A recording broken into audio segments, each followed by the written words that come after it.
N'oublie pas de t'abonner à la chaîne YouTube de Goli News. Nous sommes aujourd'hui le lundi 5 novembre 2018. Ils sont 11 heures au studio bleu de Canal FM, la même heure également qu'ils sont dans les studios de tous les médias partenaires qui nous reprennent au Club de la Presse. Vous êtes donc les bienvenus avec à la technique le duo Kokou Michel Vitogbe Tomega qui est à la console pendant que Géraud Dakoucha met l'émission en ligne. Moi, je suis demeure Kodjo, Tete, Innocent, Gaou, Sas Gaou, Vifan Bolo, Adjala Maito, Gatragasi, Gegledo, Tutu Asigno Avoda, nous Domodomoza. Chocholoza, Wenua Baleka, Gotlop et Golo. Avec à mes côtés, Ari Miaou Chanyao de Nouvelle Opinion, bonjour. Sas, bonjour. Bonjour aux auditrices, aux auditeurs de Canal FM. Et bonne semaine de travail à tous ceux qui vont au boulot. Merci beaucoup. Urien Lenyang du journal Méga Info paru aujourd'hui. Bonjour. Bonjour Sas, comme d'habitude le journal paraît chaque semaine, chaque lundi précisément. Bonjour à tous ces policiers sans qui nous ne pourrions plus traverser les carrefours de Lomé.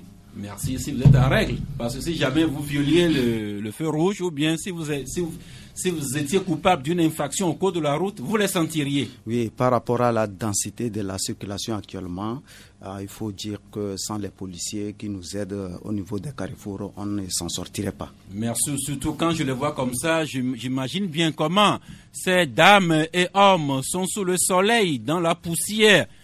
Du matin jusqu'au soir, ils respirent la poussière, ils respirent les volutes des gaz d'échappement. J'espère que il y a quand même des traitements qui leur sont faits afin qu'ils ne soient pas intoxiqués par leur travail dans la rue. Ali Romoro Chakala de Courrier de la République, bonjour. Bonjour Sas et bonjour à toutes et à tous. Et je fais un coucou particulier à un couple formidable qui m'a invité à dîner hier dans une ambiance formidable. Merci. Vous m'offrez l'occasion de saluer Madame Lucie Lucie, qui a malheureusement perdu son mari, que nous avons enterré le samedi dernier. Lucie, soyez forte, la vie continue, votre mari est parti, mais il vous laisse, vous et vos enfants, soyez courageuses pour porter l'héritage de votre feu époux. Didier Assogba de Togo Breaking News, bonjour. Bonjour Sas, bonjour aux fidèles auditeurs et auditrices de Canal FM, bonjour aux aînés en studio. Merci, nous pourrions être rejoints par quelqu'un que vous savez déjà, la tête blanche, le plus jeune d'entre nous tous, mais assurons-nous qu'il soit là avant de vous l'annoncer publiquement. Eh bien, c'est parti avec la pensée du jour que nous tirons de Montesquieu. Montesquieu et son œuvre philosophique de l'esprit des lois. Montesquieu qui est l'un des philosophes du siècle des Lumières et l'un des théoriciens de l'état de droit. Eh bien, Montesquieu nous écrivait ceci: il n'y a point de plus cruelle tyrannie que celle que l'on exerce à l'ombre des lois et avec les couleurs de la justice. Encore une fois, Montesquieu qui écrivait qu'il n'y a point de plus cruelle tyrannie que celle que l'on exerce à l'ombre des lois et avec les couleurs de la justice. Et nous pourrions illustrer cette pensée de Montesquieu par cet article du confrère Liberté à la page 3. Liberté qui écrit « Bénin, SOS démocratie ». Et Liberté écrit que le modèle démocratique béninois, toujours cité en exemple, est aujourd'hui mis à rude épreuve sous le magistère de Patrice Talon. Et plus loin, l'article dit qu'à la faveur d'un grand rassemblement organisé le 3 novembre dernier à Cotonou, la coalition pour la défense de la démocratie, qui regroupe les forces politiques de l'opposition, a dénoncé les dérives du régime de Patrice Talon, à savoir la caporalisation des institutions de la République béninoise, la même mise sur les caisses de l'État et la coalition de l'opposition qui exige la restauration de la démocratie et de l'état de droit au Bénin. Didier Assogba, si Montesquieu écrivait il y a plus de 3 siècles qu'il n'y a point de plus cruelle tyrannie que celle que l'on exerce en l'ombre des lois et avec les couleurs de la justice, et à la lumière de ce qui se passe au Bénin, on peut dire que la démocratie reste et demeure une quête quotidienne. Oui, ce n'est pour rien non plus qu'on dit que les États africains sont dans un processus de démocratisation. Ça veut dire que la démocratie, les gens la comprennent à leur manière, et dès qu'ils arrivent au pouvoir, ils se donnent les moyens de faire voter ou de faire passer des lois et d'exercer des pressions sur des magistrats qui, peut-être par peur de perdre leur pitance, se plient au desiderata du guide suprême ou du chef suprême ou du magistrat suprême. C'est bien dommage. On peut parler du Bénin, on peut parler de plusieurs autres pays africains. C'est bien dommage parce que à plusieurs reprises, on a constaté que dans des situations qui posent problème, il y a des lois qui ne sont pas justes, mais qui sont passées quand même à l'Assemblée, qui deviennent loi de la République, que vous le voulez ou pas, vous êtes obligé de vous soumettre, et c'est de la tyrannie dont parle Montesquieu. Il va falloir que nous, Africains, puisque nous avons choisi de copier les Blancs, nous les copions à merveille pour que on ne transpose pas nos façons de gérer à l'africaine dans la démocratie qui devient finalement de la tyrannie, un peu comme ce qui se passe au Bénin. Les autres n'ont plus droit à la cité, il faut laisser Talon gouverner et après Talon vous pouvez parler, c'est de la tyrannie. Miaou, il y a le Bénin, mais on peut également parler du Cameroun qui a organisé des élections présidentielles il y a quelques semaines. Il y a également la République démocratique du Congo qui va aux élections également générales, je crois le 23 décembre prochain. Il y a un certain nombre de pays africains où ceux qui sont aux affaires évoquent la loi et la justice pour asseoir leur pouvoir et gouverner, mais dans le même temps leurs opposants qui crient que ces dirigeants se servent justement des institutions pour les brimer. Oui, il faut dire que nous sommes tout le temps fiers et nous le crions partout que nous sommes dans un état de droit et chacun se dit aujourd'hui être dans une marche vers la démocratie et que tout le monde adore et que tout le monde salue, mais malheureusement l'état de droit a ses principes et je crois que ceux qui sont aux manettes de manier ce droit-là doivent savoir quand même préserver tout ce qu'il y a comme acquis et qui concerne un état de droit. Il n'y a pas que le Cameroun, il y a plusieurs pays en Afrique, même hors de nos frontières, hors de l'Afrique, il y a des pays où le droit est en souffrance, où les gens passent par la corruption, par exemple à la justice.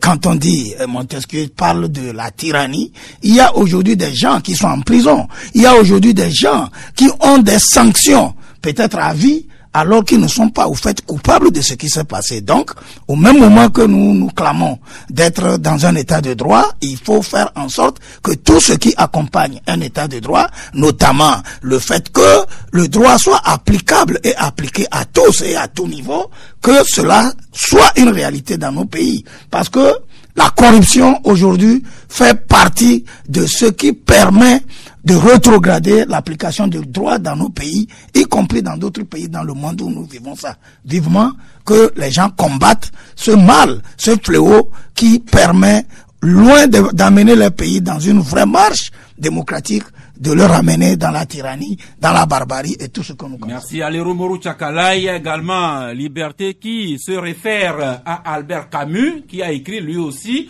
que la démocratie, ce n'est pas seulement la loi de la majorité, mais la protection de la minorité. Et dans nombre de pays, dont en Afrique, les minorités sont les souffres-douleurs de ceux qui sont au pouvoir. Oui, c'est le triste constat que nous faisons un peu partout.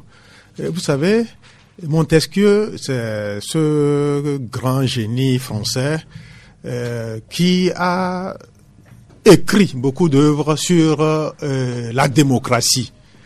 Plus de 300 ans après, tous ces écrits restent d'actualité. Mais quand on se réfère un peu à ce qui se passe dans nos pays respectifs, on constate que c'est sous le parapluie de ces lois que certains responsables, certains premiers responsables de nos pays se servent pour infliger ce qu'il ne faut pas à leurs compatriotes. Quand on arrive à un certain niveau, on pense qu'on peut assujettir toutes les lois de la République à la seule fin de faire plaisir à quelqu'un. Et vous voyez, quand ça se passe comme ça, on crée des frustrations. Et ceux-là qui doivent avoir droit au chapitre sont mis à l'écart. Donc, si on arrive à transcender tout cela, je crois que nous nous sentirons un peu mieux. Qu'on soit de la minorité ou de la majorité, chacun trouvera son compte dans une république où seule la force des lois peut triompher de tout ce que certains estiment qu'ils peuvent caporaliser. Donc, ce qui se passe au Bénin, c'est pas seulement au Bénin. Vous voyez, celui-là qui s'est servi de la démocratie, des lois pour arriver aux commandes, qui se met maintenant à malmener ces lois, à se servir de ces lois comme épouvantail à certains de ces contre certains de ces détracteurs au nom d'une certaine boulimie du pouvoir. Je crois que les Béninois ne sont pas aussi naïfs et qu'ils tireront les enseignements qui s'imposent. C'est pas quelqu'un qui a mis le fusil à la tempe à talon de dire que non, il fera un seul mandat. Maintenant qu'il est aux commandes du pays, que l'appétit pour le pouvoir devient démentiel, il se sert des lois pour bloquer toute idée à qui que ce soit de pouvoir aussi avoir des intentions sur le siège sur lequel il trône tout haut et tout fort. Merci. Au niveau même de la RDC, là-bas aussi, c'est une autre situation unique qui est en train de chose. Donc, on parle aujourd'hui, j'ai suivi RFI, on parle de viol, on parle de menaces, on parle d'intimidation. Au nom de quoi? Parce que quelqu'un a placé quelqu'un qu'il voudrait voir être président et il passe par tous les moyens pour parvenir à ses fins. Merci. On finit avec vous, Uriel Nyang. La démocratie, ce n'est pas une panacée qui viendrait résoudre tous nos problèmes. Ce n'est pas non plus seulement l'apanage de ceux qui sont aux affaires. Et comme dirait l'autre, chaque peuple a les dirigeants qu'il mérite. Il va falloir que dans un pays, tous les citoyens se saignent vraiment les reins pour préserver l'état de droit si cher à nos rêves. Vous voyez, vous auriez constaté que la plupart des temps, vous faites recours à des pensées émises par les écrivains, les philosophes français. Pour nous qui avons eu la chance de goûter aux délices de la littérature, des lettres, je vais dire, Montesquieu est un écrivain français du XVIIIe siècle. Nous, on le maîtrise très bien. On sait de quoi il a parlé en matière de la démocratie. Tout à l'heure, vous avez effleuré un peu Albert Camus. C'est des siècles différents, mais ils disent la même chose du 18e au 20e siècle, parce que l'un développe la démocratie, l'autre développe l'absurdité. Ça, je vais parler d'Albert Camus.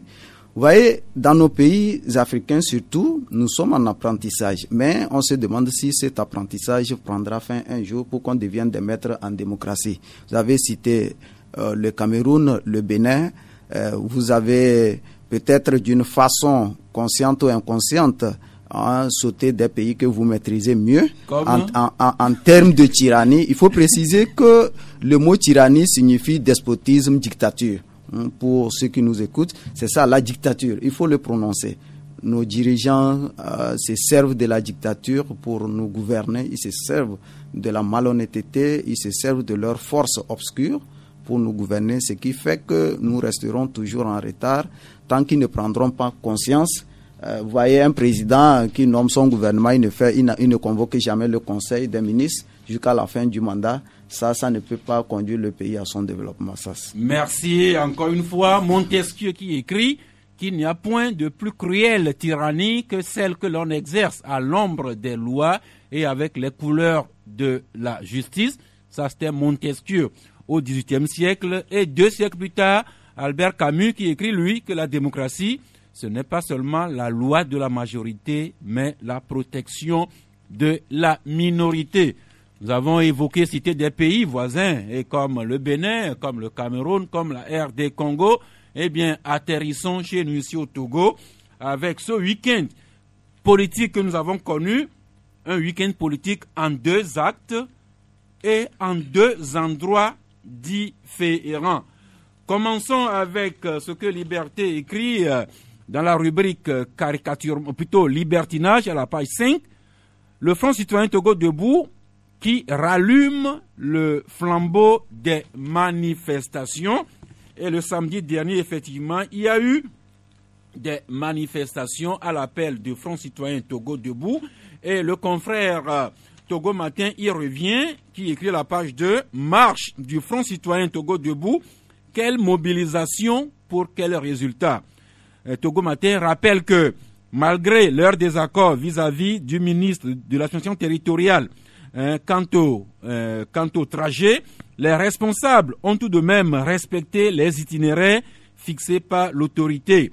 Et cela a favorisé une manifestation pacifique le samedi dernier. Mais Togo Matin relève toutefois que la forte mobilisation n'a vraiment pas été au rendez-vous. Et un peu dans la même ligne, Uriel Enyang, votre journal Méga Info, vous écrivez que à l'appel du Front citoyen Togo Debout, les Togolais ne se sont pas vraiment intéressés à cette marche du samedi dernier. Effectivement, nous étions sortis quand même pour constater sur le terrain ce qui se passe, parce qu'entre-temps, avec la sortie de la feuille de route le 31 juillet, il a été aussi demandé à la coalition des 14 partis politiques de l'opposition d'arrêter, de mettre fin de suspendre les manifestations afin de permettre aux Togolais d'avancer dans leur lutte pour le retour de la paix. Maintenant, si le Front citoyen Togo Debout a pris l'initiative de reprendre les manifestations, il fallait quand même qu'on soit curieux de voir si les autres partis de la coalition qui ont lancé l'appel à leurs militants de sortir massivement et de rejoindre le Front citoyen Togo Debout, est-ce que ça a été effectif? Il faut avouer quand même que les Togolais sont d'une part fatigués, de l'autre côté, ils commencent par douter de la sincérité de leurs dirigeants, que ce soit dirigeants au niveau de la coalition ou du parti au pouvoir. Les Togolais n'ont plus tellement confiance. Ils se sentent abandonnés lorsque surgissent des difficultés liées à ces manifestations, si bien que la mobilisation n'était pas celle des grands jours. Il y avait pas vraiment une mobilisation. S'il y avait une mobilisation telle que nous l'avons connue à partir du 19 août, je pense que les itinéraires empruntés ne pourraient pas satisfaire les manifestants. Et surtout, lorsque le chef de file de l'opposition a annoncé qu'ils vont s'envoler, qu'ils vont devoir quitter parce qu'ils ont été invités par le président guinéen, le professeur Alpha Condé, les gens ont été quelque part déçus parce qu'ils ne s'attendaient pas à cela. Est-ce que c'est une invitation imprévue? C'est sur le terrain qu'on les a invités ou bien ils étaient au courant? Lorsque vous allez dans un travail, dans une activité, vous avez des dirigeants, à un moment donné, ces dirigeants vous disent, mais tenez, on va vous laisser continuer parce que nous sommes appelés à répondre à une invitation, ça décourage un peu. Nous allons aborder le second acte de ce week-end politique, mais restons encore un moment sur l'acte numéro 1, savoir l'appel du Front citoyen Togo à cette manifestation, cet appel qui avait reçu le soutien d'un parti comme le NI, Gabriel Sassou Dossé Agnon, qui avait appelé ses militants sympathisants à se joindre à cette marche, et idem de la part du Front citoyen de la coalition des 14 partis politiques. Liberté revient donc à cette marche-là pour nous rappeler que le Front citoyen Togo Debout a insisté sur la trilogie transition, réforme, élection. Didier Assogba, vous nous rappelez les maîtres mots sur lesquels le Front citoyen Togo Debout a bâti sa marche du samedi dernier. Non, rien n'est nouveau sous le soleil togolais, c'est la même... ce sont les mêmes revendications depuis quelques mois déjà qu'on connaît. Essentiellement, le Front citoyen Togo Debout exige ou demande aux autorités de libérer les personnes encore en détention en lien avec la crise que nous traversons depuis.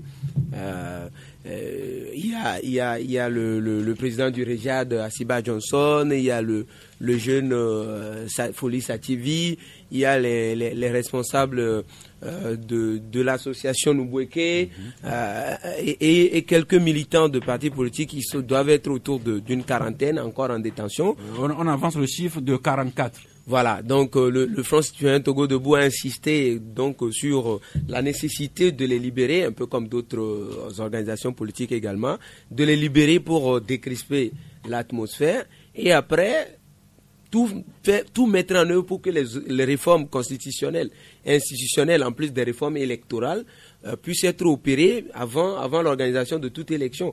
Parce que le problème du Togo, selon les responsables du Front citoyen Togo Debout, est axé ou est basé sur le fait que depuis plusieurs années, il y a des réformes dont on sent la nécessité, mais qu'on ne veut jamais mettre en œuvre, et qu'on ne devrait pas tenir ces élections-là annoncées pour le 20 et autres dates avant l'opérationnalisation des réformes constitutionnelles et institutionnelles. Et après ces réformes-là, pour des élections acceptées par tous, avec une participation, une organisation inclusive, les responsables du Front estiment qu'il va falloir mettre toutes les forces politiques dans un creuset qu'ils appellent gouvernement de transition et tout, pour permettre à ce que les élections soient organisées dans un esprit apaisé, inclusif, sans qu'il y ait encore de contestation des uns et des autres. Et après, les résultats qui sortiraient de ces élections-là pourraient être acceptés par tous, et ce qui relancerait le Togo sur une autre voie plus apaisée de démocratie et autres. Maintenant, reste à savoir si cet appel du Front citoyen Togo Debout, taxé par les autorités togolaises d'ailes marchandes de la coalition des 14 partis politiques de l'opposition, pourra être entendu, même si à plusieurs égards, certaines des propositions sont intéressantes. Merci. Plutôt, c'est Liberté qui écrivait que le Front citoyen Togo Debout vient de rallumer le flambeau des manifestations. Et dans la foulée, Liberté nous informe également que la coalition des 14 partis de l'opposition annonce elle aussi une grande manifestation le 10 novembre prochain. Ce sera le samedi, si je ne me trompe. Il y a le combat du peuple qui ramasse toutes ces manifestations passées ou à venir. Le combat qui écrit à la croisée des chemins vers la banalisation des marches de protestation. Les leaders politiques face à leur démission, c'est l'article de combat du peuple. Et à ce niveau, justement, nous accueillons Lucien Dosmensan. Lucien, bonjour. Bonjour. Je présente mes excuses à toutes les auditrices et à tous les auditeurs. J'ai eu un cas de force majeure. Merci. Mais je suis là quand même. Ouais, vous trouvez que du Front citoyen Togo Debout à la coalition des 14 partis de l'opposition, nous allons tout droit vers une banalisation des protestations. Mon cher confrère Sass, nous sommes dans un pays où il y a des réalités que j'appelle des réalités absurdes. On est dans un pays que nous sommes à la quête de la démocratie. Et c'est dans ce pays, il y a les partis politiques, ce que nous appelons les acteurs politiques, qui sont composés des partis politiques, que ce soit ceux qui sont au pouvoir, comme ceux qui sont dans l'opposition. Et à côté d'eux, il y a les syndicats, il y a la société civile, donc les associations et consorts. Les associations ont plein de choses à faire en manifestant. Les citoyens ont tous les jours des besoins, des droits à défendre, ils peuvent le faire. Mais quand une association organise une manifestation et qui reprend pour son compte les exigences politiques des partis politiques, il est sorti de son cadre. Il n'y a aucun pays au monde, que ce soit aux États-Unis d'Amérique, il n'y a pas peut-être qu'hier, j'ai suivi une émission, on ne peut rien faire pour avoir une élection propre, sans fraude, pour que tout le monde soit d'accord là-dessus. Même on a vu des présidents élus aux États-Unis d'Amérique, il y a eu un peu de grabuge, on a même repris certains bulletins, mais finalement, le perdant a cédé. Si notre objectif au Togo, c'est d'obtenir les conditions, c'est comme par exemple on veut aller jouer au football, nous voulons être sûrs qu'avant d'aller sur le terrain, avant même qu'on commence le match, on doit s'assurer qu'il n'y aura pas de brutalité, il n'y aura pas de tricherie, il n'y aura pas rien avant d'aller jouer. Pour aller à une élection, ça se prépare étape par étape, chacun doit y contribuer. Mais on ne peut pas amener un bœuf ou un âne pour boire au bord du fleuve s'il ne veut pas. Il y a quelque chose de très important. Les acteurs politiques, qui sont les partis politiques, que ce soit du côté du pouvoir comme du côté de l'opposition, doivent savoir une chose. Si la vie de l'État est en danger, ils doivent parvenir à un consensus. C'est normal parce que l'État, le pays nous appartient à tous. Mais si on n'en est pas là, il y a une majorité dans un pays, c'est ce qu'on dit, la démocratie, c'est la dictature de la majorité. L'organisation d'une élection, on confie ça à une institution de l'État qui a une puissance publique. Il faut que tout le monde contribue pour qu'on arrive à une élection acceptable, mais pas une élection sans faute, parce que ça n'existe pas. De toutes les façons, moi, ce que je voudrais dire, si on compte le nombre de manifestations qu'on a fait au Togo, si on compte ici au Togo, depuis que moi je suis journaliste, je crois que nous avons battu tous les records. Merci Lucien. Ali Romorou Tchakala, d'aucuns font le procès à la société civile, notamment le Front Citoyen Togo Debout, de se confondre un peu avec les politiques. Mais quand on écoute, les leaders du Togo Debout disent que les questions qu'ils posent relèvent du bien vivre ensemble et que c'est des engagements beaucoup plus citoyens que politiques.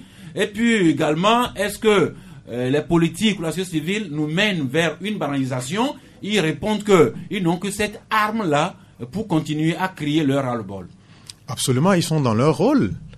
Le Front Citoyen Togo Debout ne s'est pas levé pour prendre d'assaut les rues pour le plaisir de le faire. Ils ne sont pas dans cette dynamique de jogging, non, mais ils sont dans dans cet élan-là de pouvoir amener les acteurs politiques à user de peu de sagesse qui leur reste, parce que quand on voit un peu ce qu'ils sont en train d'infliger à tout le peuple depuis des lustres, on comprend que les intérêts égoïstes sont en train de prendre le dessus sur ce qui doit consacrer la grandeur de notre pays. Donc, je crois qu'ils sont pas en train de banaliser les marches, comme on le dit. C'est parce qu'il y a des situations internes au pays et que ces situations-là sont en train d'émousser tout élan de développement, que ces gens-là sont montés au créneau pour demander à ce que certaines réformes soient opérées. Quand les réformes viendraient être opérées, je crois que vous ne les verrez plus dans les rues en train de battre les pavés. C'est parce qu'il y a quelque chose qu'on a laissé pourrir depuis des lustres. Quand vous prenez l'accord politique global, quand vous prenez tous les autres accords et toutes les recommandations qui ont été formulées de par le passé et que rien n'a encore fait et que plus de 13 ans encore, nous sommes là à parler des réformes. Je crois que il y a eu une faillite au niveau de la classe dirigeante. Et si les associations peuvent quand même prendre le flambeau et amener ces leaders-là qui ne s'entendent pas à pouvoir faire des bons qualitatifs et quantitatifs, je crois que c'est tout à fait normal. Ils sont dans leur rôle. Maintenant, s'agissant des élections, c'est vrai. Les élections, quand on les prend un peu partout, il y a toujours des gens, les perdants, qui peut-être disent qu'il y a eu des choses qui n'ont pas tellement bien marché. Mais ça ne doit pas être des excuses pour que ailleurs on en fasse autant pour dire que non, mais si aux États-Unis, certaines fois on constate des élections, pourquoi pas chez nous? Non, on veut le strict minimum. On prend les élections comme des épouvantails à faire fuir à certains. Non, les élections, tous les acteurs politiques, tous les partis politiques s'inscrivent dans cette dynamique-là. Mais les élections, pas à n'importe quel prix. Il faut que le strict minimum qui garantisse la transparence et l'équité puisse être réuni avant qu'on y aille. Et quand on prend un peu les recommandations formulées par la CEDEAO, par sa feuille de route, on nous prescrit des antidotes. Est-ce qu'au jour d'aujourd'hui, depuis que le recensement a été annoncé, tout ça, on est en train de respecter l'esprit de cette feuille de route? C'est ça, c'est ce que le Front Citoyen Togo Debout est en train de rappeler aux acteurs politiques. Ils ne veulent plus croiser les bras. Quand on les voit, même si c'est un manifestant qui est sorti, c'est à prendre en compte. Il n'est pas sorti parce qu'il faut sortir, battre les pavés. Mais c'est qu'il y a un malaise qu'il voudrait dénoncer. C'est par rapport à ça qu'il est sorti. Donc, je crois qu'ils sont dans leur rôle. Mais quand on dit qu'ils sont affiliés à tel, tout ça, est-ce que les revendications là, tout le monde se retrouve dedans, qu'on soit de tel ou tel bord? On a vu des gens aussi sortir ici au plus fort de la crise. Des gens cagoulés. Mais certains même politiques ont eu l'indécence même de dire que non, c'est nos jeunes Donc ça veut dire que chaque bord a son entité. Donc qu'on ne jette pas la pierre à ceux qui sont en train de réclamer ce qu'il faut réclamer pour le bien du pays. Merci. Cela nous amène au second acte de ce week-end politique. Je rappelle que si la coalition de l'opposition et le Front citoyen Togo debout et d'autres se trouvent obligés de manifester, c'est parce qu'ils disent ne pas trouver d'interlocuteurs en face d'eux ici. Et du coup, tout le monde regarde vers la CEDEAO qui est facilitateur dans notre crise. Et il a fallu que cette marche-là ait lieu le samedi dernier, peut-être pour que Alpha Condé rappelle l'invitation de la coalition auprès de lui à Conakry. C'est ce que vous écrivez, Nouvelle Opinion. Vous écrivez la coalition des 14 à Conakry, la facilitation impartiale dans ces démarches. Arimiaou? Oui, tout à fait ça. Je crois que nous sommes Togolais et les Togolais connaissent leur réalité. Le Togo, s'il faut dire la vérité, revient de très loin. Les politiques togolais, depuis que nous sommes en crise et que nous allons de crise en crise, ont utilisé plusieurs façons démocratiques, peut-être pour trouver la solution aux difficultés que le pays traverse. Jusqu'au point où la CEDEAO nous vienne au secours. J'appelle secours parce que c'est la CEDEAO qui est venue nous lancer dans le processus que nous avons enclenché aujourd'hui, et tous les Togolais le savent. Les politiciens, la société civile, les journalistes, bref, tous les Togolais savent que le Togo a enclenché un processus à partir de la venue de la CEDEAO qui nous a donné une feuille de route. Et maintenant, quand les gens sont sortis samedi pour marcher, ils ont conscience que la chose se joue ailleurs. Et ils ont foi que là où la chose se joue, on nous trouvera une solution. La preuve, la coalition était dans les rues, quand soudain on l'a appelée, entre la rue et Conakry, elle a trouvé là où elle sait qu'elle a la vraie solution. Conakry. Elle a laissé la société civile dans la rue pour rejoindre Conakry. Cela veut dire que les gens sont en train de manipuler ce peuple. C'est vrai qu'il y a eu des gens qui sont sortis samedi. Il y a un adage chez moi qui dit que chaque aiguille a son fil. Chaque aiguille a son fil. Ceux qui sont sortis, ils n'ont pas encore compris le vrai problème et ce que traverse le Togo. Moi, je crois que la solution du problème togolais ne se trouve pas dans la rue. Et je crois fermement, comme beaucoup de Togolais, que la solution togolaise, c'est dans le dialogue.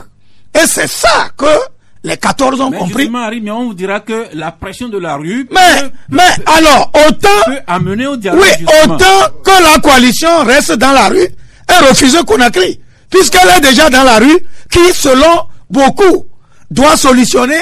Il fallait continuer dans la rue. Si la rue devait résoudre nos problèmes, je vous assure que personne ne viendra nous donner une feuille de route.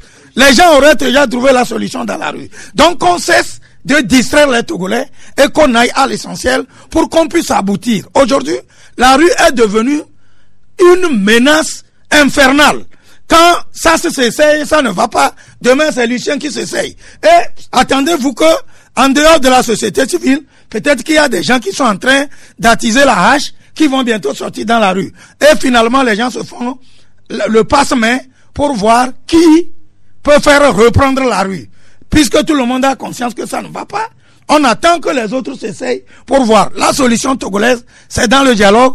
Il faut que les politiques fassent cet effort d'aller discuter et de nous amener à sortir de cette crise, au lieu de continuer par rétrograder l'économie du pays que eux-mêmes ont conscience. J'ai entendu un jour un leader sur cette radio dire que le bilan de ce qu'ils avaient eu à faire depuis le 19, c'est que l'économie est rétrogradée. Et c'est tout triste quand des citoyens qui veulent et qui ont des envies de venir aux manettes de l'État se comportent ainsi. Parce que ce qu'ils font peut se faire demain également. Merci. Eh bien, le nouveau le samedi dernier, c'est que il n'y a plus d'avion en panne. Il n'y avait plus d'agenda de Alpha Condé qui a fait capoter ceci ou cela. Le voyage a bel et bien eu lieu entre Lomé et Conakry. La délégation de la coalition est partie. Et puis, comme l'écrivent deux journaux, dont Togo Matin, en fait, en lieu et place d'une simple invitation de Alpha Condé, c'est en fait une réunion du comité de suivi qui a dû se tenir ou bien qui doit se tenir actuellement à Conakry. Togo Matin qui écrit feuille de route de la CEDEAO à Conakry, Alpha Condé fait le point avec le comité de suivi. Et Togo Matin nous apprend également que des représentants du gouvernement étaient ou bien sont avec leurs camarades de la coalition des 14 en terre guinéenne. Voilà, Uriel et Yang, la rencontre a lieu, même si on n'a pas beaucoup d'indiscrétions qui filtrent depuis Conakry. Une chose est quand même que cette réunion se tient à Conakry. Ils viendront nous rendre compte, comme d'habitude, à travers leurs conférences de presse. Moi, je reviens d'abord sur certaines choses. Et si la coalition des 14 partis de l'opposition a été invitée, Manu Militare, sur la Guinée, je pense que c'est pour prouver encore que la rue, c'est un élément de pression. Moi, je suis très loin de me prononcer sur la banalisation des manifestations de la rue. On peut dire, on peut apprécier une manifestation d'avoir échoué ou d'avoir réussi, mais les manifestations de rue, nous connaissons tous les conséquences de ces manifestations.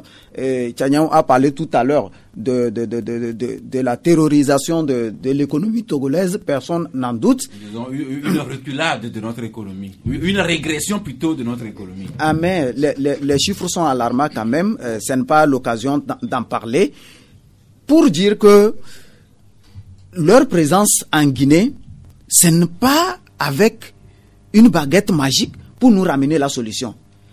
Au-delà du fait de dire que la solution se trouve dans le dialogue, il faut ajouter aussi que notre solution ne se trouvera jamais à l'extérieur. Ils reviendront ici, ils vont retourner encore, ils iront au Ghana. Peut-être même on va élargir les points d'échange. On n'aura jamais la solution. Tant que les dirigeants eux-mêmes, les protagonistes ne prendront pas conscience, ils peuvent prendre l'avion tous les jours. Sur la Guinée même actuellement est dans quelle situation? Est-ce que le professeur Alpha Condé a fini de résoudre ses propres problèmes? Vous connaissez mieux que moi ce qui se passe en Guinée. Lui-même, ce n'est pas qu'on n'a pas confiance en lui. Est-ce qu'il a la stratégie, est-ce qu'il a cette baguette magique pour venir donner la solution adéquate aux Togolais? Je ne crois pas. La solution réside dans la prise de conscience de tous ces acteurs politiques du Togo qui n'ont aucun souci de la souffrance du peuple. Actuellement, tout le monde souffre. Ne nous leurrons pas. S'ils avaient le souci de notre mieux-être, chacun aurait dû transcender ses ambitions, ses attitudes, ses convictions pour l'intérêt du peuple. Je ne pense pas que c'est en Guinée qu'ils viendront. Merci. Eh bien, en fait, c'est une réunion du comité de suivi qui se tient à Conakry avec le facilitateur Alpha Condé, mais également le représentant sûrement du président Nana Akufo-Addo, des délégations de la coalition des 14 et du gouvernement ou de la majorité ici au Togo. Et Liberté nous rappelle que l'opposition est porteuse de 4 revendications à l'endroit du facilitateur guinéen. Alpha Condé, que Liberté trouve comme une énigme. Didier Assogba, pour ne pas dire que depuis quelques jours, on entend certains sons qui douteraient de la sincérité d'Alpha Condé comme un facilitateur impartial, voire même intègre entre les deux partis en présence, à savoir la majorité, enfin la partie gouvernementale et la coalition.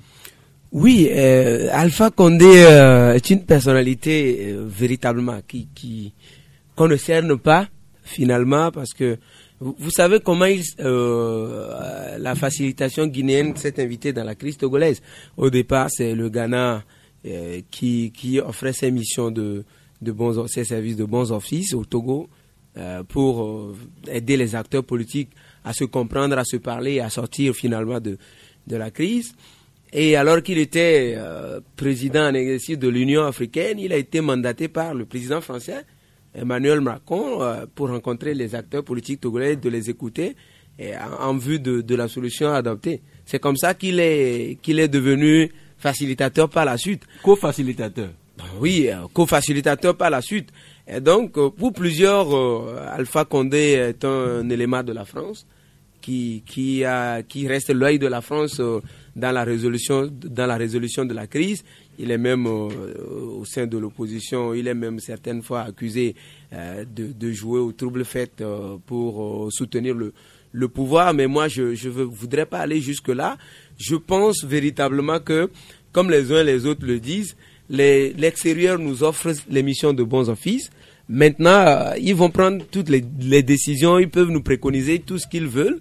Il nous reviendrait à nous Togolais d'appliquer, et si nous avons réellement la volonté de sortir de la crise, et si et seulement si nous aimons notre pays. C'est surtout ça, c'est surtout de ça il s'agit. Depuis quelque temps, on a l'impression qu'il y a des gens qui n'aiment pas le Togo véritablement, qui n'aiment pas les Togolais. Parce que eux, comme on dit chez nous, donc du coup, les autres, ça ne les concerne pas. Et ceux-là, vous les trouvez, sont recrutés dans quel camp? Ils sont dans tous les camps. Dans la majorité comme dans l'opposition, ils sont là, ils vivent bien. Ils sont dans les gros cylindrés comme le président l'avait dit dans ce studio il y a quelques jours. Eux tous, ils vivent bien et les autres, ça ne les concerne pas. Et on sent que des gens veulent faire de la crise un fonds de commerce. De l'autre côté, des deux côtés, les gens veulent en profiter au maximum. Et du coup, depuis là, plus d'1 an, on traîne sur les mêmes histoires, on ne sort jamais. Même la feuille de route de la CEDEAO, c'est pas écrit en chinois non plus. Même si c'était en chinois, il y a des chinois au Togo pour nous aider à interpréter. Mais les gens ont commencé des interprétations sur des interprétations. Et à ce jour, on n'a rien appliqué de cette feuille de route. Rien du tout appliqué à ce jour. On est ici, les réformes zéro. L'élection, on ne sait pas si on l'aura le 20, parce qu'il y a encore des doutes qui surviennent. Et les mesures d'apaisement, on venait de parler encore de plus de 40 personnes encore en détention. On ne sait pas véritablement ce qui est appliqué au niveau de cette feuille de route, même si les autorités pensent qu'il faut l'appliquer globalement. Bref, je dis que quel que soit ce que les facilitateurs, les autres nous proposeront, il va falloir que nous, Togolais, faisons preuve de volonté et d'amour pour notre patrie, pour que on sorte définitivement de cette crise. Il n'y a pas que ça à faire dans ce pays. D'autant plus que ça devient lassant. Ouais. La feuille de route a quand même plus de 3 mois d'âge. Et si on faisait l'inventaire pour les mesures d'apaisement, c'est vrai que le gouvernement a fait quelques efforts, mais il demeure toujours 44 personnes en détention et dont on réclame la libération. Les réformes, tout le monde affiche sa bonne volonté, le gouvernement qui promet un projet de loi incessamment, l'opposition également qui se dit prête à une proposition de loi, mais les réformes ne sont pas encore faites. Le processus électoral, nous savons comment la CENI se compose actuellement et comment le recensement a démarré. Lucien Diossou-Mensah, ça devient lassant que nous posions les mêmes problèmes et qu'on ne trouve pas toujours de sortie de crise vraiment adéquate. Ce que tu es en train de dire, je l'ai souvent répété. Je tiens à vous dire une chose. Quand nous sommes ici en train de débattre, c'est en notre qualité respective de journaliste. Bon, un journaliste, c'est quelqu'un qui travaille sur les faits. C'est pas un spéculateur. Il faut faire le distinguo entre le journaliste et l'activiste politique qui est plus proche de l'homme politique. Nous devons faire la part des choses. Tout ce qu'on a développé ici, il y en a des passages qui m'ont fait sourire. On quitte pas le même pour aller à Conakry par hasard. L'avion ne tombe pas du ciel. Même quand tu vas aller, on achète un billet. Ce qu'il faut faire, c'est que le comité de suivi, en termes très brefs et courts, a été délocalisé. Parce que c'est plus facile qu'on délocalise le comité plutôt que de faire venir les chefs d'État qui abandonnent leur pays pour venir pour nos broutilles. Parce que c'est des broutilles. Le Ghana voit son poids. Ce qui se passe en Guinée, c'est pas, là-bas aussi, ce n'est pas l'eau qui coule facilement. Bon, par exemple, depuis l'arrivée de Condé, comme président de la République, au sujet des manifestations, il y a eu 98 morts. Je pense que Ford n'a pas encore atteint ce record. Mais ce que je voudrais vous dire, et qui est très important... Le record dans quel laps de temps? Manifestation de rue, oui, d'accord. Pas de la Guinée. Oui, de quelle année à quelle année? Voilà, quand il est là. Il est là depuis... 7 ans, oui. 7 ans. Okay. Attends, je vais te dire. Okay. Je sais de quoi il parle. Oui. J'ai réfléchi avant de parler. Bien sûr. Bon. Alors, c'est pas cet aspect qui m'intéresse. Je l'ai dit parce que c'est la vérité. Ce que je voudrais ajouter est très simple. J'ai vu dans ma carrière des dialogues. Ça a commencé par Colmar. Vous n'avez pas vécu ces choses. On était à Colmar, partout dans le monde ici. On ne fait que faire le dialogue, on se déplace. C'est toujours le même scénario. C'est en ce sens que je te rejoins pour dire que c'est lassant. C'est pas compliqué. Je prends 2 petits exemples parce que je n'ai pas monopolisé tout seul la parole. Merci de le savoir vous-même. Non, les gens parlaient ici. Non, je pointe, hein, les gens parlaient ici. Allez-y, Je ne les ai pas arrêtés. Bon, écoute, je vais vous dire une chose. Par exemple, quand on prend la feuille de route, Oui. dans la feuille de route, on n'a pas parlé de la composition de la CENI. On a parlé du renforcement de la CENI. Comme quelqu'un l'a dit, même si c'est en chinois, nous savons tous lire. Bon, on a mis plus de 2 mois bloqués sur ça. La coalition a interprété le renforcement par recomposition. Et de fil en aiguille, il a été dit qu'il faut maintenant une CENI paritaire. Ce qui est, au fond, un faux problème. Si vous prenez le code électoral, il y a toujours eu la parité. Sauf que ce qui se passe là, on appelle ça des arrangements politiques. Si ce n'est pas des arrangements politiques, il doit pouvoir dépasser le nombre de 17. Parce qu'il ne peut pas sortir du cadre du code électoral. C'est pourquoi ils sont restés quand même 17. Bon, maintenant, quand ils sont en 17, ils ont proposé 8 personnes.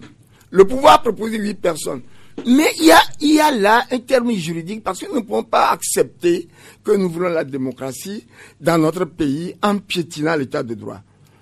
Le code électoral dit qu'il y a une opposition parlementaire qui n'est pas composée uniquement des gens qui sont dans la coalition. Bon, alors ils ont fait des positions, on a dit mais il y a quelqu'un qui siège déjà.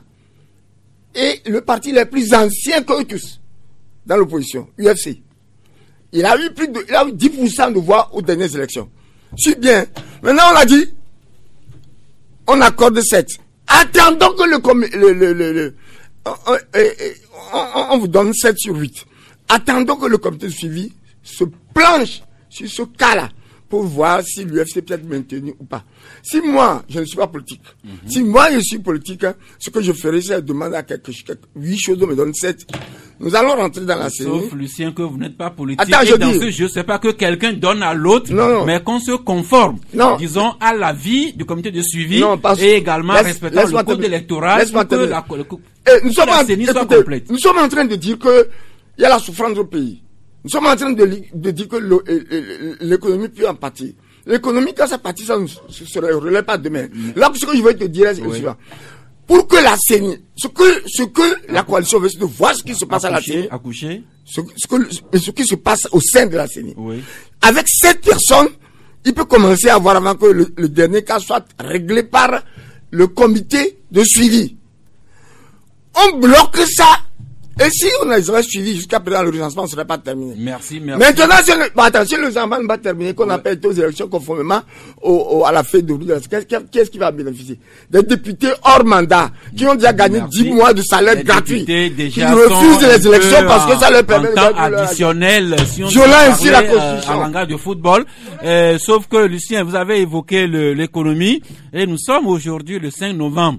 Nous sommes déjà à quelques semaines des fêtes de fin et de début d'année, et les commerçants commencent déjà à s'inquiéter quelle sera la couleur de l'économie en cette fin d'année, mais nous y reviendrons. Alirou, retournons encore à Conakry. Les délégations y sont depuis 3 jours, mais la séance a été délocalisée. Nous, les journalistes togolais, nous n'y sommes pas. C'est ce qui fait qu'on n'a pas beaucoup d'indiscrétions qui filtrent de Conakry, mais le fait que cette réunion se tienne déjà depuis 3 jours, on peut deviner toute l'application, tout le sérieux du travail qui doit se faire là-bas. Oui, je suis tout heureux que le comité de suivi et la facilitation se soit délocalisé vers Conakry. C'est une très bonne chose. Et je l'ai toujours fredonné ici que ce soit le facilitateur ghanéen ou guinéen, ils ont été élus par leur peuple, leurs différents peuples.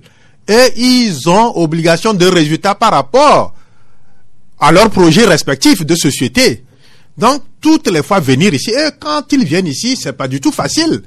Les interruptions de séance pour aller consulter X ou Y pour des conciliabules, c'est ça qui fait que ça plombe un peu l'élan même de cette facilitation. Maintenant, à partir du moment où tous se sont retrouvés à Conakry, sur un terrain neutre, je crois que les choses peuvent mieux bouger que s'ils étaient chez nous. Et tenez-vous bien, il y a quelque chose qui doit primer là-bas à Conakry. C'est la feuille de route. On doit la sortir. La feuille de route de la CEDEAO. De la CEDEAO, on doit la sortir. Faire l'évaluation. Et faire l'évaluation. Voir ce qui a été fait. Est-ce que depuis que cette feuille de route a été soumise à la classe politique togolaise, surtout aux deux partis, la coalition et le parti au pouvoir, qu'est-ce qui a été fait? Et qu'est-ce qui reste à faire? Et qu'est-ce qui reste à faire? Maintenant, est-ce que quelque chose a été fait? Je dirais non. Rien n'a été fait s'il faut respecter l'esprit de la feuille de route. Certains ont quitté les différents points qui devraient chuter sur le dernier aspect qu'est le 20 décembre pour en faire un point de fixation. Donc, on a semblé oublier tout ce qu'on devrait faire d'abord pour que l'aboutissement des différents points chute sur le 20 décembre, la tenue des élections. Donc, dans certains états-majors, on a semblé prendre la seule date du 20 décembre pour en faire un point de fixation. Non, nous avons des législatives, nous avons tant à faire choses, et on a oublié l'essentiel que sont les réformes. Les réformes qu'on malmène depuis des lustres. À quelle fin? On ne le saura. Vous savez, on va se prendre un peu au sérieux. La politique est en train d'imprimer sa marque à tous les autres secteurs. Quand en politique ça ne va pas, l'économie en pâtit. Quand en politique ça ne va pas, le social aussi en pâtit. Et si depuis l'accord politique global, on n'a rien mis en œuvre, et que 13 ans après, on soit là encore à parler des réformes, il ne faut pas chercher nuit et jour pour trouver où se trouve ce qui coince. Ce qui coince, c'est ces petits calculs-là. Donc, si ces gens-là peuvent transcender leurs petits égos, leurs petits calculs, et au moins se dire que les gens sont venus à nos cheveux, ils nous ont prescrit des antitocs pour une sortie de crise et aller marcher suivant ces prescriptions. Je crois qu'on s'en sortirait. Vivement que l'étape de Conakry soit la bonne, mais si on vient encore à la feuille de route, notamment avec l'échéance du 20 décembre, date prévue pour les élections législatives, je rappelle que la CENI n'est pas toujours inclusive, n'est toujours pas encore consensuelle. Le recensement, les opérations d'enrôlement viennent d'avoir lieu. Nous sommes dans la phase de l'affichage. Les listes ne sont pas encore affichées. Affichées immédiatement. Nous sommes dans la phase de l'audit. S'il vous plaît, oui. Quand tu t'inscris la liste affichée, tu vois ton nom avant. Donc nous sommes dans la phase de l'audit. Il faut l'audit d'abord avant la. Merci de nous rappeler. Donc nous sommes dans la phase de l'audit avec les conseillers, disons les experts électoraux de la CENI qui sont dans nos murs, mais toujours avec les critiques de l'opposition. Suite à leur appel au boycott, les leaders de la coalition eux-mêmes ne sont pas fait inscrits, donc logiquement, ils ne devraient pas être candidats aux élections législatives. Tout cela nous amène, même si on n'a pas encore au courant de ce qui se fait à Conakry, on peut quand même se demander à Rémiaou si le 20 décembre, date fétiche ou pas, peut toujours tenir, ou bien s'il y a des accommodements qui sont prévisibles. Ça, c'est ce que je voudrais dire. Je crois que la réalité, elle est là, tous les Togolais la voient et la vivent. Ceux qui sont venus nous insuffler la feuille de route, ce ne sont pas des petits enfants de rue. Et l'opposition togolaise, notamment la C14 et la majorité, les deux ont eu confiance. C'est pour cela qu'ils ont accepté de se soumettre aux propositions de la CEDEAO. Et ce n'est pas la majorité, ni la C14 qui a dit que le 20 décembre, on va aller aux élections.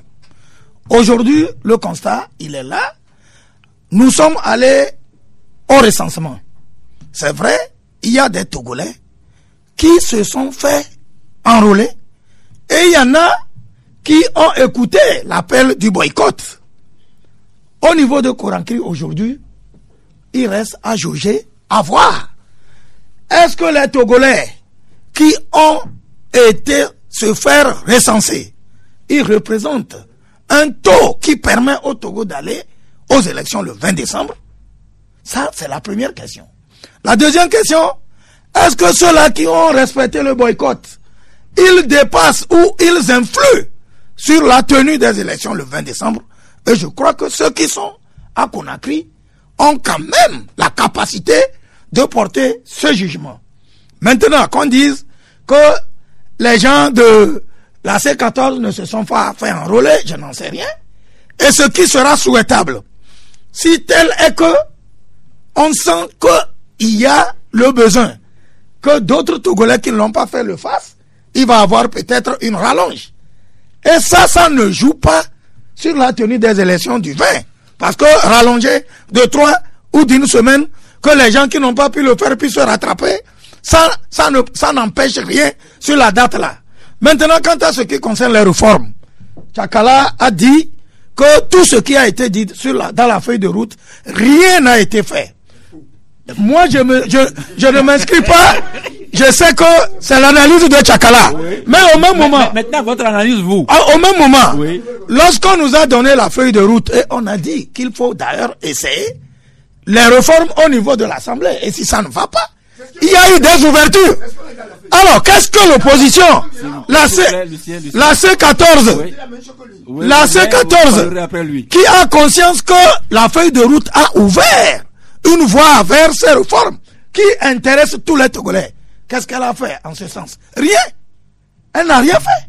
Il faut que les gens marquent leur volonté, que de l'autre côté, il y a un blocage, qu'on dise que voilà, nous avons voulu qu'on opère les réformes. Ils l'ont pas fait. Maintenant qu'on ne pense pas que c'est dans un camp où c'est d'autres personnes qui voudraient pas qu'il y ait les réformes, que les gens fassent leur part et qu'on voit la mauvaise foi d'où qu'elle vienne. Aujourd'hui, je vous dis quelque chose. Les gens vont revenir de Conakry. Quand j'ai dit, le doyen a parlé de Colmar. Nous avons été témoins de ce qui s'est passé avec Yacoubou Tchatchibara qui est venu à la télé dire terminus, tout le monde descend. J'ai souvenance de cela. C'est pour vous dire quoi?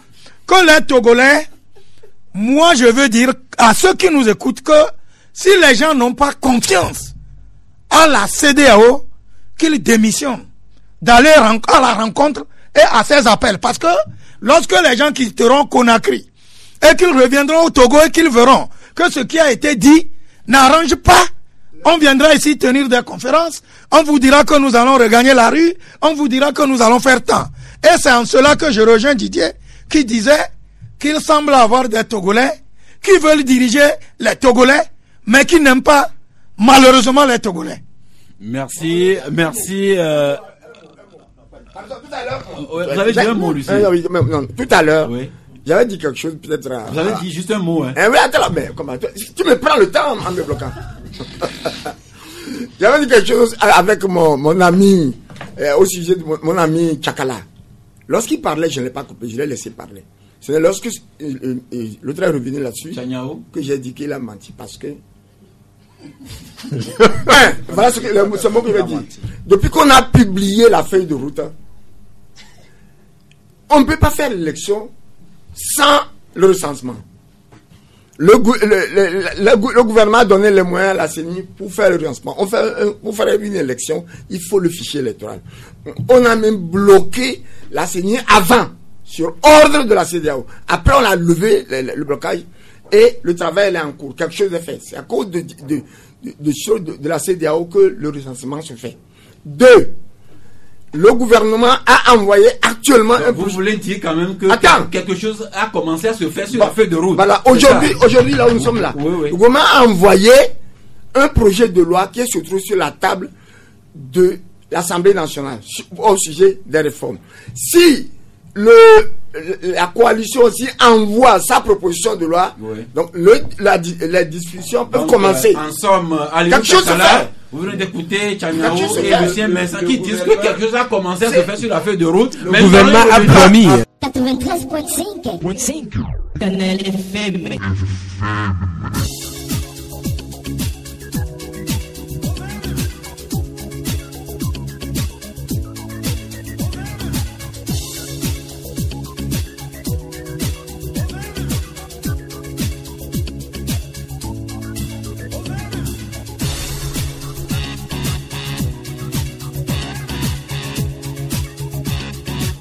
Retour ici pour le dernier tour, la dernière série de cette émission.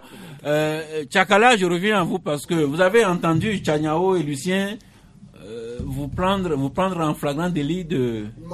Je n'ai pas dit ça. Non, vous savez, j'ai toujours assumé mes propos. Je ne milite pas pour X ou pour Y. Et quand on prend la feuille de route, comme l'a dit mon jeune frère Didier Soba, ce n'est pas en latin et encore moins en arabe. Et quand vous prenez cette feuille de route, il y a toute une série de choses à faire. Et aujourd'hui, la C14, que certains à tort tentent de dire que non, elle ne s'inscrit pas dans la dynamique de la CEDEAO, c'est tout faux. Elle ne jure que par cette feuille de route. Cette feuille de route, la coalition est devenue sa Bible par laquelle elle oh non, mais laissez-moi aller. Ne fait que jurer par ça. Maintenant, est-ce que oui, on va écouter. S'agissant des mesures d'apaisement, est-ce qu'on a parlé de libérer les gens au compte-gouttes?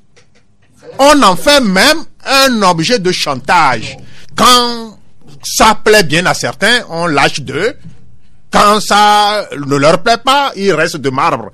S'agissant même de cette feuille de route, on en fait des législatives le seul point de fixation dans certains milieux.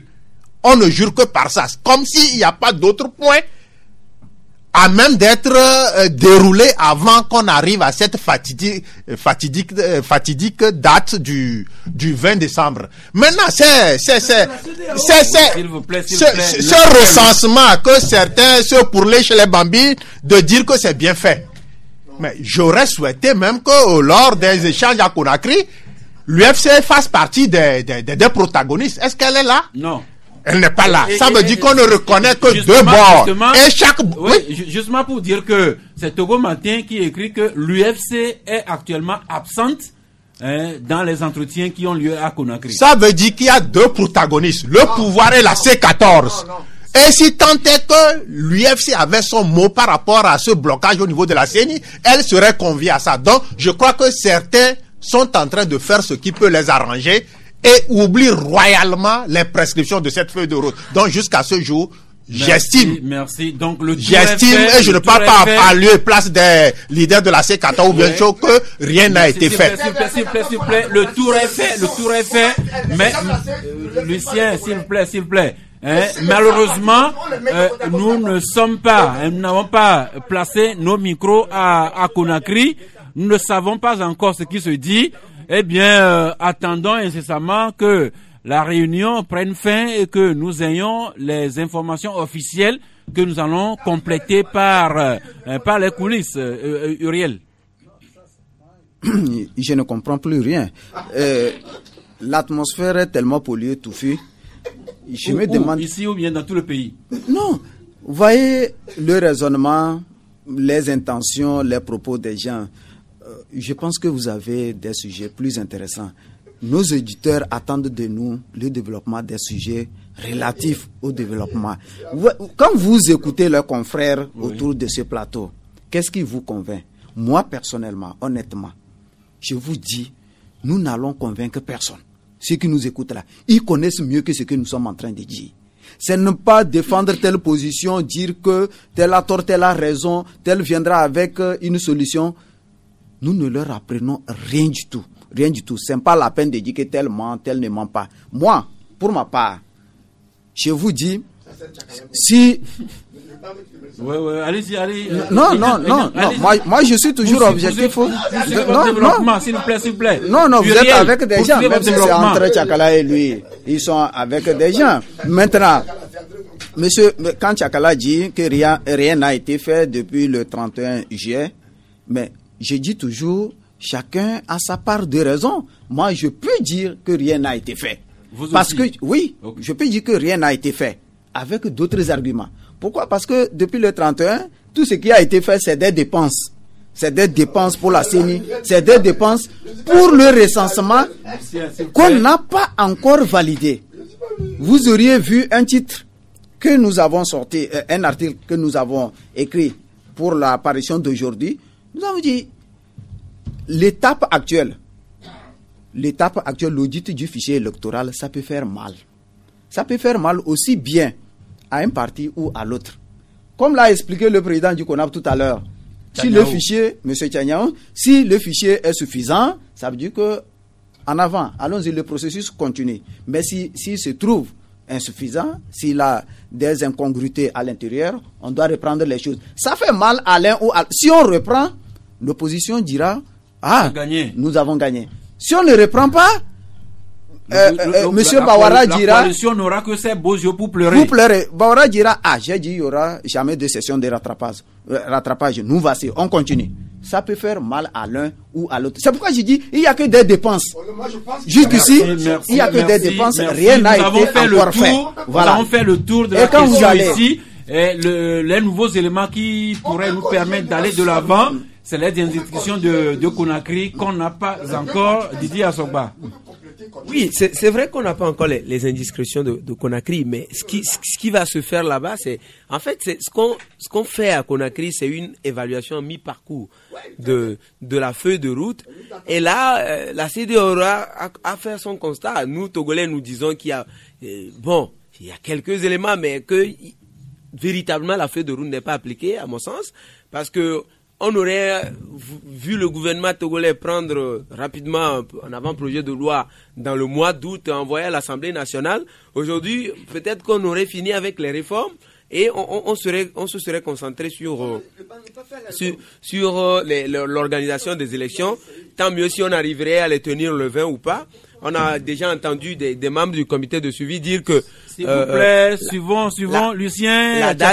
La date du 20 décembre n'est pas une date fétiche. Véritablement, c'est que je dis que des deux côtés, il y a un manque de volonté d'aller de l'avant.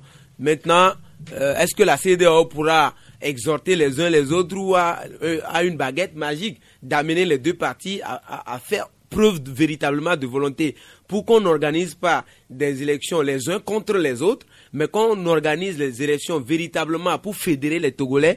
Je pense que le Togo gagnerait mieux que si les élections se tiennent dans un esprit de fédération et non contre dans un esprit de défiance des uns qui organisent les élections contre les autres. Le Togo gagnerait mieux à ce que les choses se relancent dès 2019. Mais si c'est dans un esprit de défiance, de nous avons organisé, nous avons gagné contre vous, je crains qu'on ne reprenne les mêmes histoires dans l'année 2019 et ça ne rend aucun service aux Togolais qui est actuellement au grand marché en train de chercher des clients pour venir enlever ces marchandises sur les étalages. Ça ne rend aucun service à la tante qui vend du gari derrière Canal FM ici, qui attend que les jeunes viennent acheter pour qu'elle puisse avoir du quoi nourrir sa famille à la maison. Véritablement, c'est de ça qu'il faut. Et c'est ce à quoi il faut penser. Et nous interpellons les deux protagonistes ou les protagonistes en général à faire preuve de volonté dans l'application de la feuille de route. Et si cette volonté y est, je pense qu'on peut sortir de ce tiraillement actuel et on pourra avancer. Mais jusque-là, on n'avance pas parce qu'il n'y a pas de volonté. Le Benjamin de la classe, Didier Assogba, vient de faire une synthèse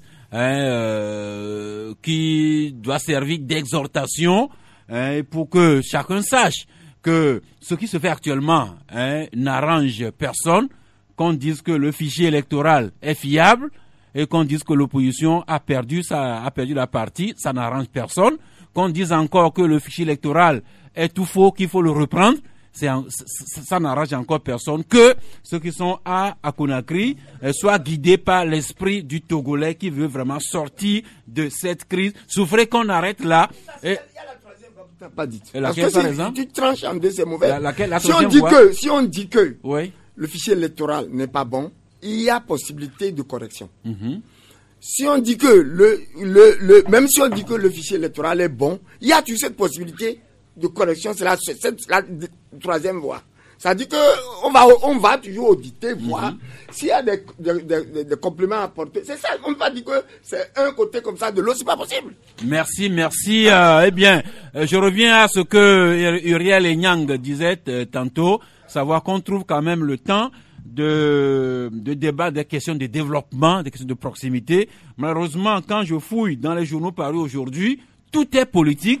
J'ai du mal à trouver des articles portant réellement sur le développement, à moins qu'il y ait une dépêche de Togo Breaking News qui m'est échappé. Oui, on va faire le tour, On commence par Didier Assogba.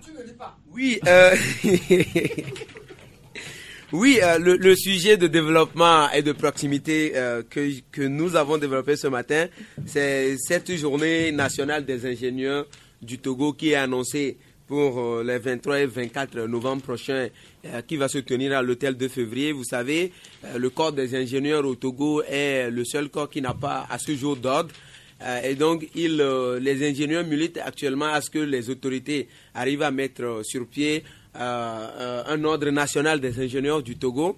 Je crois que ce combat-là est en cours et quelques autorités, quelques ministres ou anciens ministres qui se trouvent eux-mêmes ingénieurs ont senti la nécessité d'en arriver là. La journée va servir donc d'une occasion pour eux de mener ce plaidoyer-là à l'endroit des dirigeants pour que d'ici là, un ordre national des ingénieurs du Togo soit mis en place, parce qu'on ne peut rien faire en réalité dans le développement sans l'intervention des ingénieurs, que ce soit les routes, que ce soit les engins, que ce soit même le PND qu'on vient d'adopter. Il va falloir qu'on considère l'apport que les ingénieurs pourraient mettre pour que ces projets de développement soient une réalité, et surtout que on est dans une période de développement ou de construction de routes avec les conséquences qu'on a suivies. On a vu un peu la voie au niveau de la pharmacie d'Idjolé qui s'est affaissée complètement. S'il y avait un ordre des ingénieurs qui apporte ses conseils, ses contributions dans le processus et dans la politique de développement des routes, on pourrait éviter ces travaux mal faits et tout, et un peu partout. Merci. Je me rappelle, on parlait incessamment de cela la dernière fois et notre ami Primus disait que pour un ingénieur, la norme, c'est la Bible ou c'est le Coran. Mais nous suivons le processus des ingénieurs. Nous y reviendrons par la suite. Un peu en lien avec les ingénieurs, Lucien Diosmezan, vous nous parlez, le combat du peuple écrit à la page 8, entretien des infrastructures routières, les autorités communales que vous interpellez, notamment sur le balayage des rues, qui fait entrave à la circulation et qui crée embouteillage par endroits. Non, c'est pas de ça que moi je vais parler. Nous sommes dans une émission qui parle de revue de presse. Et vous avez dit quelque chose tout à l'heure, c'est sentencieux, qu'on n'a pas parlé d'économie. Or, moi, j'ai parlé beaucoup d'économie dans ce journal, Fort Gnassingbé, face aux réalités absurdes du Togo. C'est un article complètement économique. Le micro, s'il vous plaît. Un article totalement économique. Tu ne l'as pas lu. Parce que tu l'as considéré comme ça. Je rappelle que j'ai eu votre journal 15 minutes avant 11h. Oh, c'est toujours la même chose que tu répètes. Bon, alors je vais te dire une chose. Sacré Lucien Diosmezan. Je vais te dire une chose. Qu'est-ce que j'ai écrit? Fort était la dernière fois en Chine. C'est ce qui est dans l'article. On a parlé des problèmes économiques, des PND, c'est-à-dire le programme national, le projet national de développement. Pour retourner récemment en Allemagne. On a parlé toujours des problèmes économiques, des opérateurs économiques togolais. Et c'est là où je relève que Fort est confronté à 3 défis. Premier défi, il faut qu'il sensibilise les investisseurs étrangers à venir au Togo. S'ils viennent investir, les bénéfices, ils sont libres de les rapatrier chez eux. Ça ne contribuera pas autant que faire ce pays à notre développement rapide. Deuxième défi, le Togo n'a pas d'opérateur économique togolais avec capitaux propres. C'est-à-dire que nous n'avons pas ce qu'on appelle les capitaines d'industrie. Que ce soit en Côte d'Ivoire, au Burkina ou au Bénin, on en a. Tout ce qui est CNCA, tout ça, c'est des capitaux étrangers. Donc, deuxième défi à relever, le président doit veiller à ce qu'au niveau des banques, que les banques soient revues, corrigées sur le Togo, pour devenir support de ceux qui, au Togo, nourrissent l'ambition de devenir des opérateurs économiques. Il faut qu'on puisse les porter. On change le système bancaire de fois en comble pour que les Togolais qui veulent entreprendre aient le soutien des banques et de l'État. Parce que, troisième défi, si le président, on voyage, on amène les opérateurs économiques. Troisième défi, c'est de faire en sorte que les opérateurs qui veulent devenir opérateurs économiques soient réceptifs et qu'ils ont la probité. J'ai cité le cas de Seko BTP, qu'on a soutenu à bras le corps. En mode 5 ans, il y a 4500 ouvriers qui se trouvent sur le carreau, tout simplement parce que le problème de rétrocommission a englouti tout le monde. Ça s'est cassé. Donc, moi, tout ça, c'est l'économie. Merci. Ça. Donc, vous n'avez pas Paul Gnassingbé, face aux réalités absurdes du Togo. Lucien, je vous rappelle que je ne suis pas magicien pour lire votre journal en 15 minutes. Va acheter mon journal au studio aussi à moi, 11 heures. Merci. Alors, Tchanyao, un article qui porte réellement, véritablement sur le développement. Oui. Qu'on peut lire dans Nouvelle Opinion aujourd'hui. Je n'ai pas fait un article sur le développement, mais ce que je crois, c'est que le confrère Iriel disait qu'on a trop parlé politique et que les gens qui nous écoutent ne devraient pas être intéressés par ce que nous disons et que en quoi cela contribue au développement du Togo. Je crois que le problème togolais, il est politique. Et on n'a fait que parler de développement ici. Tout ce qu'on parlait de Conakry, qu'on parlait de la C14, de la majorité du Front citoyen, c'est l'économie du Togo. C'est le soubassement même du développement de tout pays. Quand il n'y a pas de stabilité dans un pays, vous n'allez pas amener les investisseurs. Quand le doyen disait que le président allait en Chine, les gens, avant d'investir dans un pays, cherchent des indicateurs, parmi lesquels il y a la stabilité politique, pour que cela ose, même les investisseurs, les banques dont vous parlez. Quand les gens savent que demain, moi je suis banquier, je veux venir m'installer au Togo et j'apprends que la C14 annonce des séries de marches sur tout le territoire, je me réserve. Et donc, ce que nous disons ici, il faut trouver la solution à la politique togolaise et cela relance automatiquement l'économie du pays. Merci, Lorsque Assoba parle des routes, oui. On construit des routes, les gens les pratiquent, mais au même moment, il y a des Togolais, à cause de la politique, qui disent que ces routes-là, rien n'a été fait. Les gens voient des choses, mais à cause du fait que les politiciens ne se sont pas encore accordés, tout ce qui est bien fait, on dit que c'est mauvais. Il y a des gens qui ne conjuguent que la négation dans le pays. Donc, si nous parlons politique, on n'a pas tort. Vous nous parlez du civisme, notamment les comportements que nous devrions afficher aux postes de péage pour une circulation beaucoup plus fluide. Oui, tout à fait. Ça, vous savez, quand vous arrivez au niveau des postes de péage, des fois vous constatez qu'il y a de l'obstruction. Mais il y a de l'obstruction, pourquoi? Tout simplement parce que pour une taxe de 300 francs, vous verrez le conducteur de véhicule remettre 10 000, 5 000. Lorsque l'agent en poste de péage lui dit « Je n'ai pas de monnaie, monsieur, donnez-moi 300 ou 500, monsieur ou madame, remettez-moi 300 ou 200 pour permettre aux autres de passer », ça devient des difficultés. Une fois, j'avais emprunté un bus pour aller à Kara. On est arrivé au poste de Davier ici. Pour 300 francs, il remet 5 000. La dame dit « Mais monsieur, je n'ai pas de monnaie. » Il commence par... Et il dit « Mais l'argent qu'on vous remet ici chaque jour, que faites-vous avec ?» C'est après je lui ai fait entendre raison. J'ai dit, mais monsieur, elle est là, elle fait son travail. En sorte, vous exhortez les salariés de la route à préparer de la petite monnaie. À préparer la monnaie avant d'arriver au poste de péage. C'est le premier sujet lié au développement. Le second, c'est que nous avons créé, le dernier, vraiment, nous avons créé une nouvelle rubrique qui sensibilise la population sur la décentralisation. On parle des élections le 16 décembre prochain, si ça tient. Mais la population n'est informée de rien sur le processus de la décentralisation. Qu'est-ce qui lui sera? Qu'est-ce qui lui incombe comme tâche? Qu'est-ce que le conseiller municipal fait?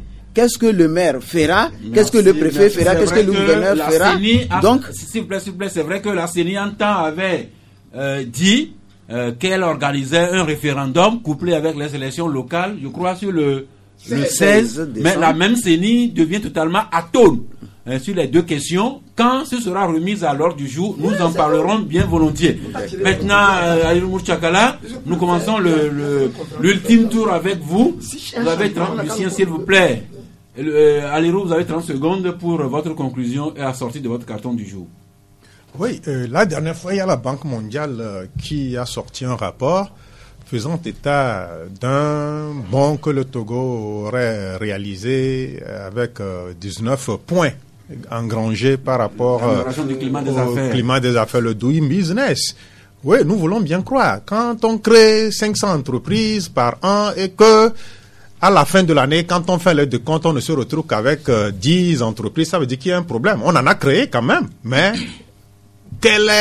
quelle a été la durée de vie de toutes ces entreprises-là? Qu'est-ce que ces entreprises-là ont réalisé? Donc, on ne peut pas se taper la poitrine que nous avons réalisé des bons quand en interne, il y a un problème de création d'emplois. Si toutes ces entreprises-là qui ont été créées... Que Tchakala, la Banque mondiale a tenu compte de certain nombre de critères. Oui, ces critères-là, elles existent bien. Non, nous ne voulons pas des sociétés éclairs, des sociétés qui ont la durée de vie des éclairs. On veut des sociétés qui soient accompagnées. Quand on crée, il faudrait accompagner, il faudrait des mesures souples pour accompagner ces entreprises afin qu'elles ne soient pourvoyeuses de bien-être pour la population et absorber le flot de diplômés sans emploi. Merci. Vous avez vu le concours la dernière fois, le triste spectacle que... Maintenant, votre carton de début de semaine. Non, je carton vert à Sarasport de Bafilo, une équipe qui est venue dans l'élite dans la division 1, mais qui est en train de réaliser des prouesses, qui est deuxième à égalité de points avec Gomido. Donc, juste rappeler que Sarasport de Bafilo, c'est le club de votre préfecture de la Soli. D'Assoli. Donc c'est Ayam, puis pour nous c'est Youa. Uriel Enyang, votre carton? Carton vert à... Le micro? Non, AS Bina que je maîtrise mal d'ailleurs. Carton vert à tous les confrères autour de ce plateau pour leur sens élevé des débats. Merci. Même si vous êtes un peu trop perturbé dans le même débat par moment. Arim Yaou Tchanyao? Non, moi je voudrais saluer les démarches de la CEDEAO et du comité de suivi et dire que les protagonistes de la crise togolaise, qu'ils fassent un effort de se lever plus haut et de mettre un peu de patriotisme dedans, parce que la CEDEAO, le comité de suivi font leur part. Mais si les Togolais même... C'est un carton vert d'encouragement à la CEDEAO. CEDEAO. Si les Togolais même ne font pas un effort, on ne peut pas résoudre le problème. Carton vert au CONAP, au Conseil national du patron de presse, qui a tenu un atelier la semaine dernière, où il a rassemblé donc les professionnels des médias et les forces de l'ordre et de sécurité autour de la question des manifestations publiques, notamment le rôle des journalistes et des forces de l'ordre. On sait que souvent c'est pas fameux sur le terrain entre les journalistes et les forces de l'ordre. Et pour cela, carton vert au CONAP. Le président ici merci. On finit avec Lucien Josumensan. Oui, moi je voudrais donner un carton vert à la cellule chargée des affaires, de l'amélioration des affaires au Togo. Le climat des affaires. Le climat des affaires qui même organise aujourd'hui à 14h30 une conférence de presse. Je leur donne parce que je sais que la Banque mondiale ne fait pas de cadeau. Ni les FMI ne fait pas le cadeau.